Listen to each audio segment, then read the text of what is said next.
Hi everyone, Pam Gregory, astrologer. I just wanted to record a short video this morning because we really are in a very powerful time in history, as I think we can all see. So I just wanted to say a little more about the current situation and how the astrology is manifesting, because it really is right on cue in so many ways. So. Um, I have spoken over the last 2, 3 years, as many astrologers have, about the US Pluto return. And what might be helpful is if I share the US chart here. So I'm going to share my screen.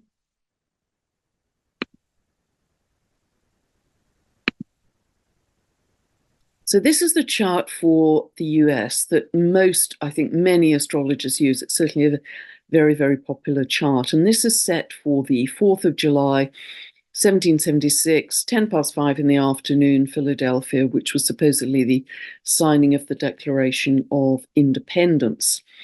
And we've been going through over the last 2 years, certainly, and this will continue to be operational in its process, what is called the US Pluto return. I've got a whole video on this, which I'll put below. But essentially, at the time that the US was born in its current form, Pluto in the heavens in its orbit was at 27 degrees 32 minutes of Capricorn.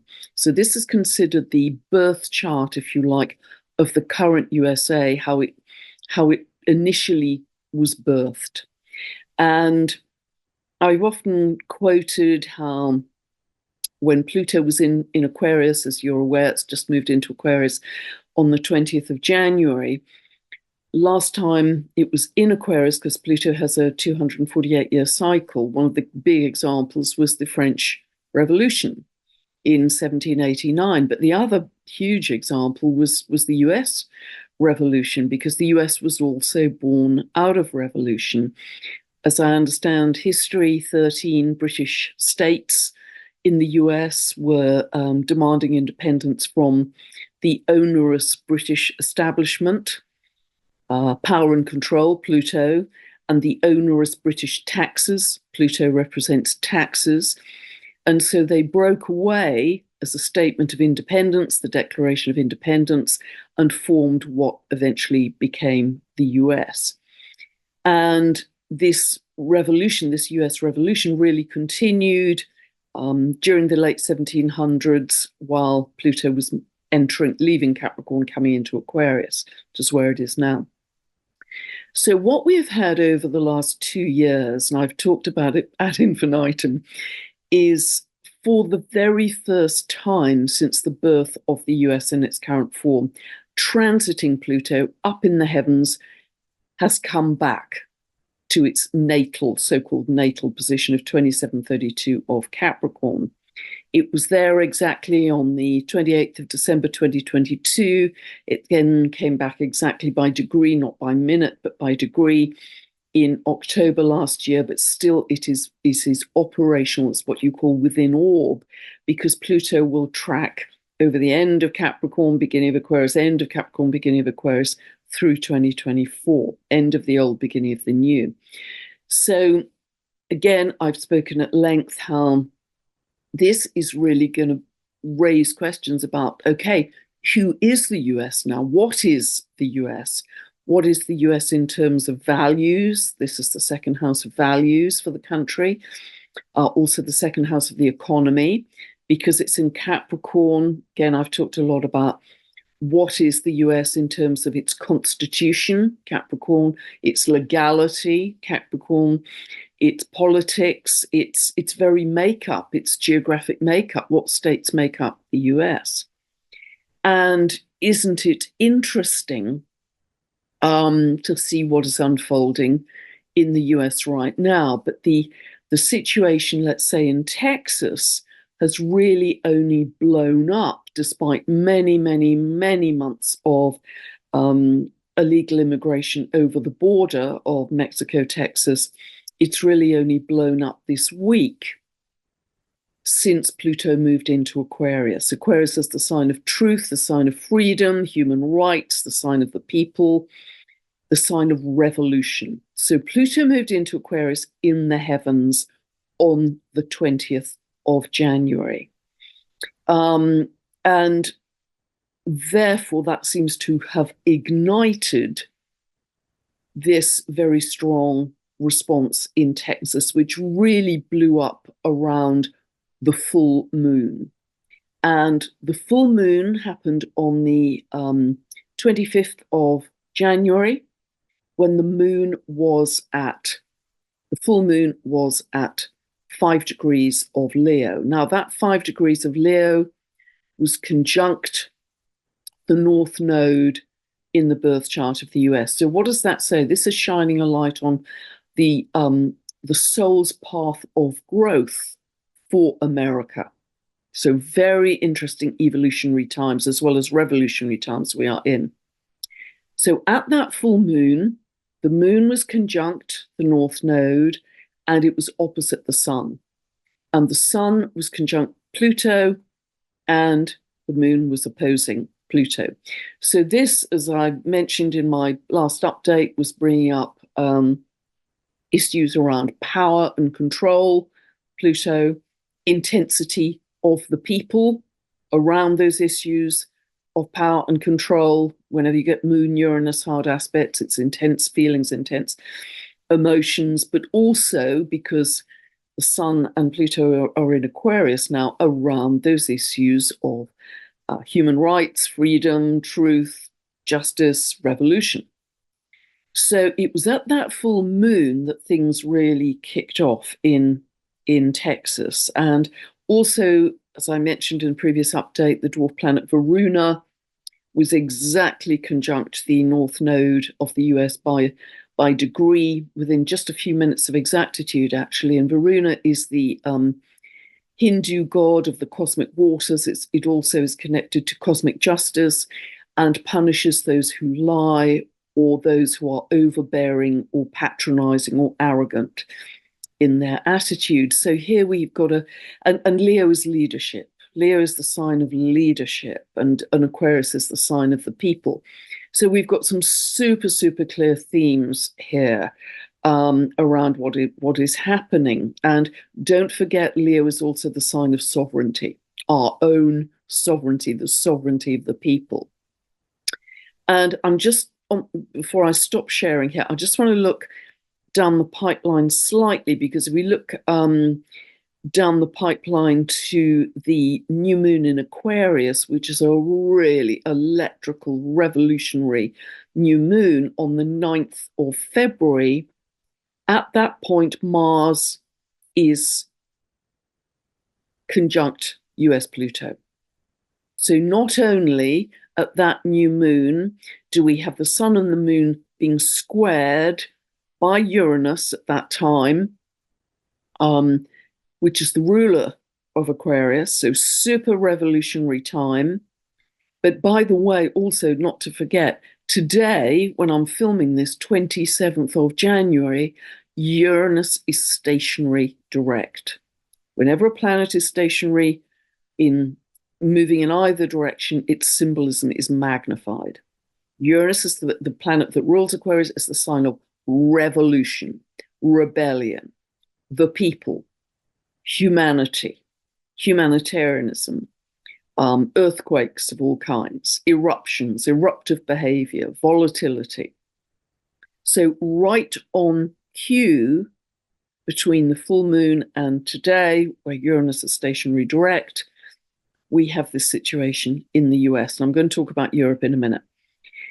So as I understand it, Texas, having endured this situation with the illegal immigrants over the border, with no checks at all by the federal government, has taken the law into its own hands and said that they will no longer obey federal law, they will obey the US Constitution. That's my understanding of the situation. And they've called in their National Guard, the Texas National Guard. 27 of the US states, I now understand, are backing them against the federal government and supporting Texas's stance. We will see what comes of this. But as I say, by the time we get to the new moon in Aquarius, that is extremely revolutionary as well. At that time, Mars, as I say, will be conjunct the US Pluto, energizing all that this is about in terms of power, control, top down, etc. By the time we get to the 13th of February, because Pluto has already, by transit, has just moved into Aquarius, Mars becomes conjunct to Pluto at 0 of Aquarius. So that what that will do, Mars-Pluto aspects are very often might makes right, big demonstrations of power from the top down, from government. So we certainly may see more of might makes right from top down governments, corporations, institutions to try and control the situation.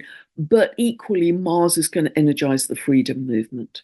Mars is going to energize the freedom movement at that time because they're both in Aquarius. So we have a lot going on here. And I'm going to stop sharing at this time and just going to talk to you because I've spoken over the last 2 years, and many astrologers have, that we have a lot of focus on the US.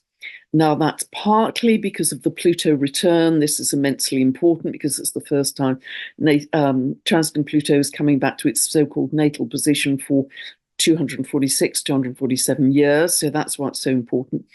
The other reason that the US is in the crosswires, as it were, of our attention is that there are 3 total solar eclipse paths that cross America or fall across America.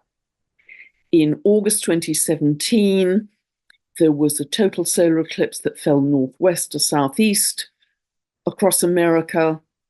Just gone on the 14th of October 2023, we had another total solar eclipse that fell northwest, southeast again across America. And on the 8th of April this year, we have another total solar eclipse that this time is falling northeast to southwest across America. And I put a link below this video so you can take a look certainly at the last one and the upcoming one in April and get more details about the upcoming one in April. These are big eclipses. They are total solar eclipses. Now, the crossing point of these is in Texas. So I've been saying, along with other people, I've been saying recently that Texas is in the crosswires. Not only is the US in the crosswires, Texas is in the crosswires. And I didn't know how that was going to manifest. I didn't know how that was going to manifest. Is there going to be a portal opening there? Is there going to be some political activity? You never really know the event or the experience. You just know the astrology. But where eclipse paths fall, they usually not only indicate action and change, but that geography coming into the news in some way. So if we look back to 2017, was there a lot of change happening in America at that time? You betcha. Whatever you think about the politics, there was a lot of change in America.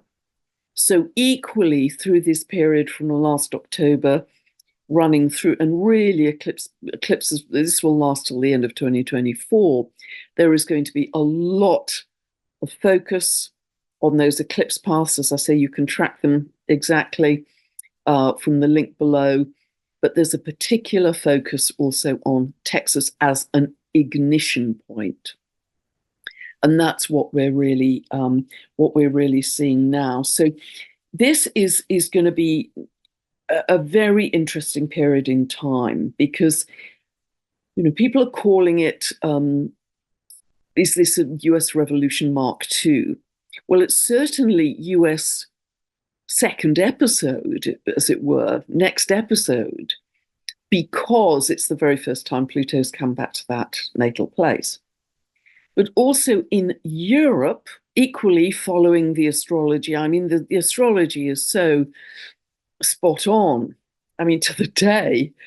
Today, 27th of January, Uranus is stationary direct. A week ago, Pluto moved into Aquarius, that Uranus rules. We have across Europe, we've had the Dutch farmers protesting against their government about agricultural policy very vigorously. We've had the German farmers, also the German train drivers, truckers, some of the general public have joined them, the Polish and Romanian farmers, the Italian farmers, and now the French farmers are, as I understand it, all converging on government buildings. The French, for sure, because they love this tactic, have got many tons of slurry on board. Don't mess with the farmers. This is going to be a very interesting period to confront the government and say, enough. Stop trying to take our land away. Stop trying to force us to cull our animals. We are growing food for Europe and beyond. This has to stop. So they're drawing a very, very clear line in the sand with this. This whole year is going to be revolutionary. This isn't just for January. The whole year is revolutionary. This is just the beginning. I think February is going to be even louder in this respect. And remember, with Europe, if we look back to the French Revolution, the storming of the Bastille by the peasants in July 1789, that really took down the monarchy and established France as a republic very rapidly. And that was remarkable. And within a month of that storming of the Bastille, the French Assemblée Nationale published something called a paper called the Declaration of the Rights of Man. And it's incredible that that came only a month after the storming of the Bastille. And the Declaration of the Rights of Man essentially set up certain legal rights for ordinary people, equality in the law, equal rights in terms of property ownership and various things. That became a foundational document for democracy across Europe, not just France. So again, we are seeing the relooking at something of democracy that was birthed in the last big, big revolution in Europe. That big revolution, which is clearly signaled by the French Revolution, which was so dramatic. I hope I'm making sense here. So both for the US and for Europe, there's a whole, okay, where are we now in those two geographies? Having set up so-called liberty, democracy, freedom, and equality the last time Pluto was in Aquarius. How's it going to shape up this time? Where are we? Where are we with all of those amazing idealistic declarations? Now, I want to really say this very loudly and clearly for everyone to hear. I am not being naive here in terms of what is unfolding. Are some of these situations being not spontaneous?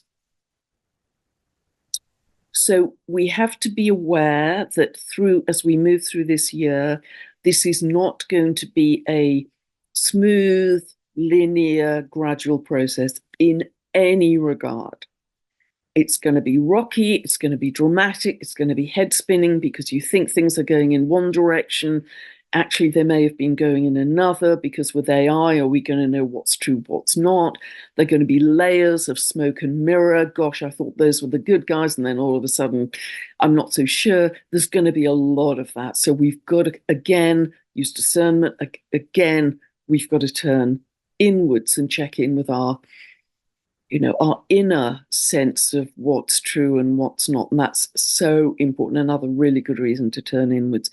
And I really want to say that loudly and clearly, because at times this year, and even a little into next year, I think too, it's going to look at, gosh, I thought that the old world was crumbling and now I'm not so sure.